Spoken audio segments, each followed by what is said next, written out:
જ્યાં સુધી અક્ષરબ્રહ્મની ઉપાસના ન થાય ત્યાં સુધી અક્ષરબ્રહ્મનું શરીર બંધાય નહીં. તમને સમજ પડે? તમે ક્યાં છો? કલ્પનાતીત અક્ષરબ્રહ્મ છે.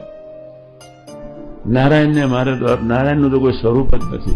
અક્ષરબ્રહ્મનું નિર્ગુણ સ્વરૂપ, અક્ષરબ્રહ્મનું સગુણ સ્વરૂપ એક, અક્ષરબ્રહ્મનું ત્રીજું સ્વરૂપ એક. મહારાજની અક્ષરધામમાં પુરુષોત્તમ નારાયણને અમૃત પીવા માટે એક લોટી લઈને ઉભા છે, બસ. એ ત્રીજું સ્વરૂપ. ચોથું સ્વરૂપ સંકલ્પ સહિત પૃથ્વી પર આવે, બાપરે બાપ, એ સંકલ્પ એને દેખાય અક્ષરબ્રહ્મનું. પણ મૂળ બે સ્વરૂપ છે, સગુણ અને નિર્ગુણ. અને ત્રીજું સ્વરૂપ બે હાથ જોડીને ઉભા રહેલું દર્શન કરનારું સ્વરૂપ. જો ભગવાન અક્ષર બ્રહ્મ ખોવાઈ જઈને વર્તતા હોય, એ જ સાકાર બ્રહ્મના સ્વરૂપ સ્વરૂપે યોગી મહારાજ, એ જ સાકાર પુરુષોત્તમ નારાયણના સ્વરૂપ શાસ્ત્રી મહારાજ.